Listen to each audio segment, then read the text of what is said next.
Welcome back to Yale. This is Dennis McDonald. I'm here again with Jessica Petrino, one of our senior salespeople. We had talked in a segment earlier about counter depth and full depth refrigeration, but now we want to talk about this idea of Pro Refrigeration, Jessica. If you could, tell me, what do I think of when I think of Pro Refrigeration? Originally, professional style refrigeration was modeled to mimic some of the industrial refrigeration. About 40 years ago, there was a trend towards involving appliances that had a commercial appearance into your home. So professional refrigeration originally was modeled to give that commercial look. However, unlike restaurant refrigerators, these are rated to be in your home, and today you can even put custom panels. Sometimes these even come in color. Okay. So you say custom panels, you mean like literally cabinet panels. You can make these kind of disappear in theory. Absolutely. Okay. And that trend's not new. It's been around for a long time as well. Okay. So you told me to look the part of professional refrigeration. I'm standing here. I'm going to tell you, they look taller to me. Either that or we've all gotten shorter. But these look taller. So why don't you give me a little insight as to sizing? How does this work? Absolutely. So professional style refrigerators are, on average, taller, usually wider than your standard freestanding refrigeration, and they are completely secured into the cabinetry. Okay. When you say height, you said taller. Is there a rough standard? Absolutely. So okay. The majority of professional style refrigerators are 84 inches tall. Compared to what might someone have in a quote unquote normal standard fridge? So regular freestanding refrigeration on average is usually somewhere between 65 to 72 inches tall.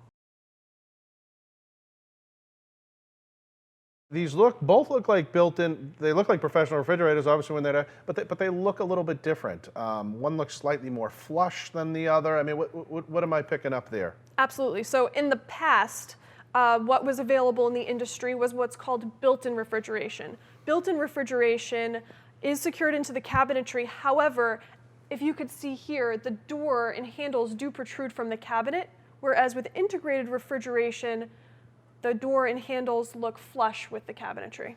Okay, so really here again, we're picking up that this would be quote unquote a standard counters. Your counters would be standard yes. here, but that you do see the profile. It secures to the cabinet. It is secured in there, but that you did see whether it was a wood panel or a stainless panel, you did see it beyond the cabinet fronts. Yes. Okay, and that was called built-in refrigeration. Yes. So explain to me, what do I have? What's here? What is this guy you're standing behind? This is an integrated refrigeration, an integrated refrigerator. So integrated refrigerators are completely flush to the cabinetry, usually at about 24 to 25 inches deep.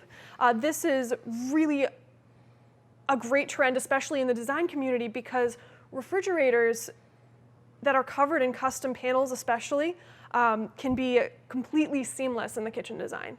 So you're telling me that if now we see it in stainless, it looks great in stainless as well, but certainly we could put a panel on this, a cabinet fronted panel that you'd order maybe from your cabinet person or have a tradesperson make for you. But that if I walked in this kitchen, if you told me to go open your fridge, I might look around and be like, okay, where is it? Exactly. Okay. So to my point earlier, in the past, people were really geared towards making their kitchens look like restaurants. Today, there's been a huge kind of newer trend towards making the appliances disappear into the cabinets. So panel-ready refrigeration has been extremely popular. Now, okay, so we talked about the built-in refrigerator again, and just to pull that back, one unit, what are some of the sizes? We know that a built-in refrigerator will stick out. But what are the size options that I had as standard sizes? Sure. So the average refrigerator that you buy in the industry is 36 inches wide. Yeah. That is also a very common size within built-in refrigeration. However, you do have the capability of opting for larger sizes. So like regular freestanding counter depth refrigerators, professional style refrigeration is shallower than the freestanding full depth refrigerators we all grew up with. You do gain more height, and you now have the option for more width.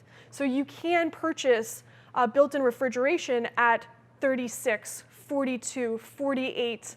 You can now combine different size refrigerators and freezers to customize your needs as well. So I've seen refrigeration as big as 72 inches across. Wow. Okay, so to pull that back in again, so you said some of the trade-offs, much like a counter depth refrigeration, is you're paying a little for the vanity of the look. We may give up a little bit of an interior cubic footage or storage space, but we have a lot more flexibility to go much wider, much bigger than what people currently have. So that may just be the trade-off, and you still walk away with more refrigeration, just depending on your space. Absolutely, and the benefit to that is if you think about how you put food in your refrigerator, in a deeper space, sometimes you lose things behind other things.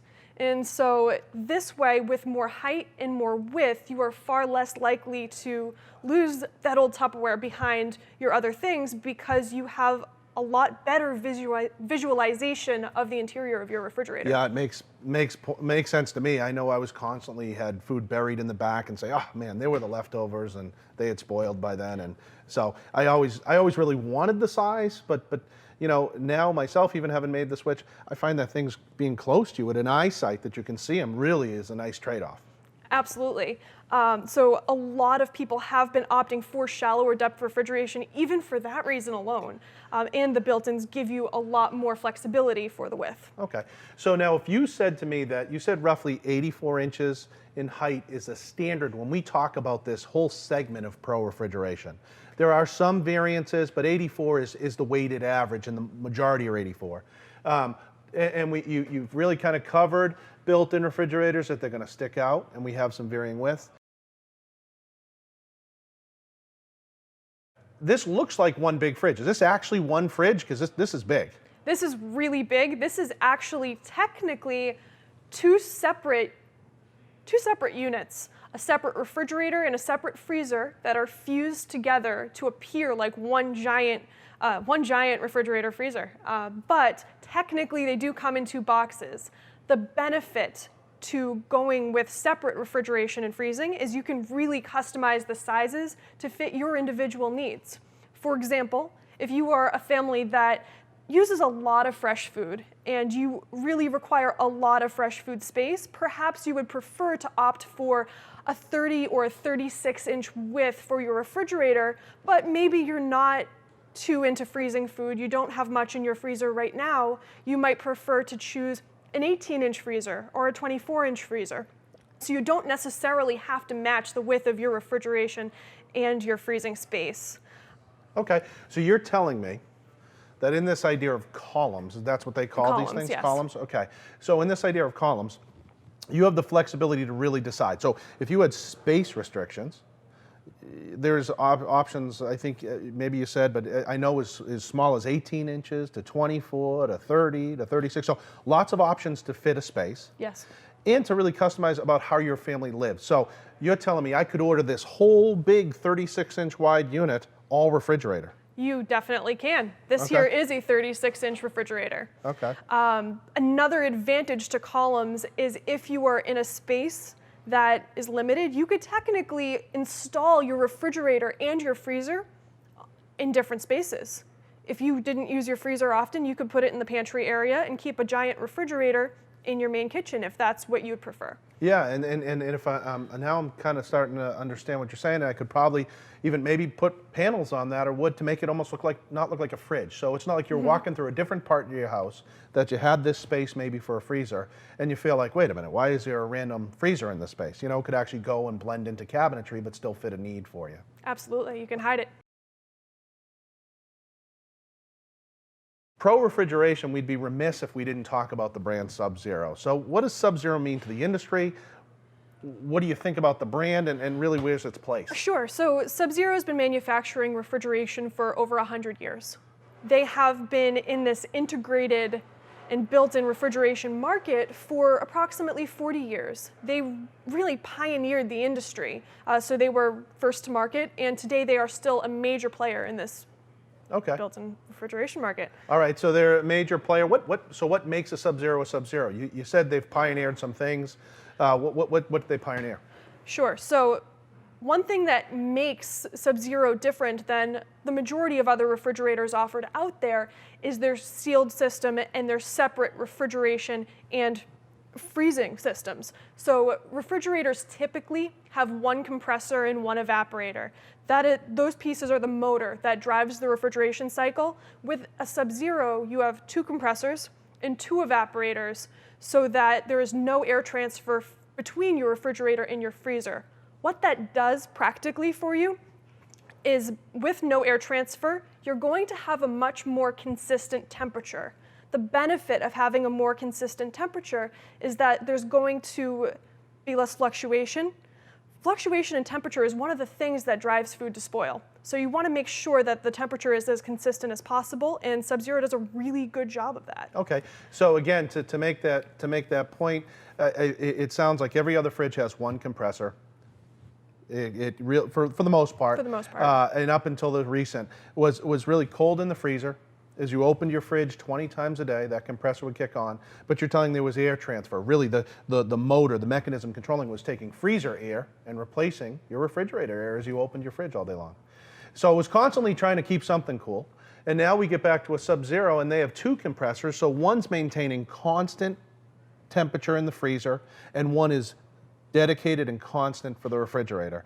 Yes. And so I would imagine you're saying no food transfer, no air transfer, so you're not getting the freezer burn as often, and produce is lasting much longer, and your food is lasting longer, which is great. I would imagine, talk to me about longevity of the fridge. That would kind of, to me, make sense that maybe that fridge would last longer. What does an average fridge last that doesn't have that technology? Sure. So the average appliance life today that we see, and to my point earlier, refrigeration is the most serviced appliance category. The average lifespan that we see for a refrigerator is really about 8 to 10 years. So the reason to consider investing in a Sub-Zero or an integrated refrigerator is generally they have a longer life expectancy. I have had clients come to me looking to replace older Sub-Zeros that are 20, 25, 30, sometimes even 35 years old. Wow. So they do have a life expectancy that is way beyond the industry average. Right, and it's probably important to consider if you're thinking about putting these custom wood panels or making this space truly customized around this specific unit, that it may last significantly longer than a standard fridge. Absolutely. There are a couple other points too that I previously didn't mention, a couple points that make Sub-Zero different. So relative to a lot of the industry, there are competitors that have invested in having a dual evaporator, dual compressor system, but there are some small things that give Sub-Zero a competitive advantage. So one of them to that food preservation story is an air scrubber system. Sub-Zero refrigerators have a filter inside of them that is designed to remove ethylene gas. And ethylene gas is what foods give off when they start to spoil. So they really take an extra step to maintain food preservation for a longer period of time. So that's really great, especially if you really don't want to go to the store and purchase produce every few days. You'd rather do it once a week or once every other week. You will have a better food preservation story. Another thing too is soft close and magnetic crispers. So you do have a really, really good humidity control in the bins inside the refrigeration, and they are the only built-in or integrated refrigerator today to offer an internal water dispenser, which is really nice, especially because people are wanting to go more integrated, wanting to make things more seamless in the kitchen. A lot of people are opting away from having an external ice and water dispenser on the front of their refrigerator, but if they like to access filtered cold water, you can still do so from the interior. Okay, so certainly to wrap that up, Sub-Zero's been a pioneer. It's kind of built that standard in that industry and still creates a lot of uniques. But talk to me, there are some other brands, right? For sure. I mean, what else do you have out there as options? So there are today several brands that manufacture built-in and integrated refrigeration. I think the biggest competitor to Sub-Zero is the BSH family. So the BSH family, that factory manufactures refrigeration for Thermador, which is a huge competitor to Sub-Zero. Miele's refrigeration is sourced from there. Bosch is now in the integrated category as well, and Gaggenau. Another huge competitor is the Whirlpool family. So Whirlpool owns JennAir and KitchenAid. Those brands are now making integrated refrigeration. You see Vikings, GE Monogram. Liebherr is a German company that makes built-ins. And Fisher-Paykel has kind of been dabbling in that market now too. Okay, so it sounds like a lot of brands that are certainly trying to jump into that water and chase after this. Having said that, the question that I'm sure a lot of people are asking is price. What is an average price for a built-in refrigerator? Is there an average? On average, you really see about $6,500 to $8,500 for the price of a built-in or an integrated refrigerator, which sounds steep relative to your freestanding counter depth refrigerator at approximately $2,500. But there are some reasons why you possibly want to consider that. One being flexibility in size, like I mentioned before. Generally, having a larger refrigerator is good for resale. Also, life expectancy. Generally, you might see about 2 to 3 times more a longer life expectancy than you would see with a regular freestanding refrigerator. Okay, so now I've gotten past the money part. You've told me there's other brands out there, aside from Sub-Zero, which have some uniques. To that end, though, what are you seeing on the service side? I mean, that's important, right? Because I'm spending all this money on a fridge. We service what we sell. We track what happens to our customers after they take delivery. And we are factory trained to install, and I'll get to that in just a second. But with respect to service, I can say with confidence that Sub-Zero has been making these built-ins and integrated refrigerators for 40 years. I have customers calling me back 20 to 40 years later saying, I'm looking to replace it now, it's lasted a very long time. The competitors in this market have been manufacturing built-in and integrated refrigeration for anywhere from 5 to 15 years. So it's a little trickier to say how long they're going to last, considering that they haven't been in the market for as long. What do you think about decision? So I'm looking at these. What does it come down to? Is it aesthetic? Is it its function? I mean, how do I make my decision? Sure. Between the different refrigeration types. All right. So I think for most people, it comes down to aesthetics, whether you want to put a custom panel on the front of your refrigerator or whether you would prefer to have exposed stainless. The second driving force in people's decision is the different size options. What size are you looking for? Different brands offer different sizes and configurations. And third, I would say packages. Different brands offer a variety of promotions that gear you towards one brand or another, depending on what makes the most sense. And typically, adding a built-in or integrated refrigeration into the context of a package isn't as much of a financial burden as you would think by just looking at the price tag. Talk to me about, you touched on service. Talk about who delivers these things. I mean, these are big. I mean, they can't be easy to deliver. For sure. These built-in and integrated refrigerators are north of 600 pounds. They can be up to 850 pounds, depending on the brand. So we do offer a complimentary site check prior to delivery, so we can send our drivers out to see what we're getting ourselves into. We do deliver built-in and integrated refrigerators, but again, the site check is a really, really good call just to make sure that everything's going to fit through your doorways and into the space. On top of that, we do offer installation services. So for a fee, we can make sure that your built-in or integrated refrigerator is installed correctly. That is one of the biggest challenges with built-in and integrated refrigeration, especially if you are looking to replace an older built-in refrigerator. That can be a little challenging, and we do offer the services to be able to do that. Another point I want to make is we do protect your floors. We know that you're investing a huge amount of money in your remodel, in your project, and so we want to make sure that your refrigerator is delivered correctly, and so we cover the floors with masonite when we slide your refrigerator in to make sure that your floors are protected. Okay, so you said something that you've talked a lot about service, delivery, installation. You hear it a lot. You hear that people say, we have it. Is there a difference between truly them having it and having access to it? Because I think that's important for customers really to realize delivery is not delivery, and install is not install, and service is not service. That it's important when you're investing this kind of money, it would make sense to me, and I think to most people, that they're not getting transferred to a 1-800 number. There's no plausible deniability when, God forbid, something goes wrong. That dealer you bought it from is actually the dealer that is going to have their people in your home servicing it, installing it, and delivering it. Is that true? Absolutely. So at Yale, we're insured to do the work that we do. We use our own people to do deliveries and to do installation.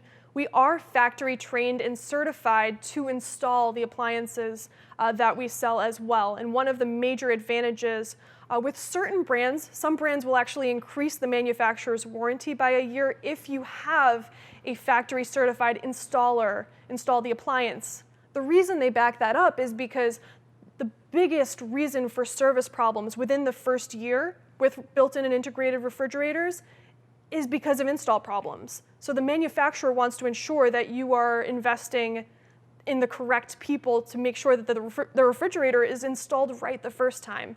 And so that can mitigate service issues down the line. Wow. Okay, well, certainly a big segment. Hopefully we made some sense of it all. It sounds like you could go on about all these features because there's lots of them. But again, hopefully we've started to get your head around some of the things to consider, some of the trends that we see, and we hope that Yale, again, gave you some insight into your buying decision on professional refrigeration.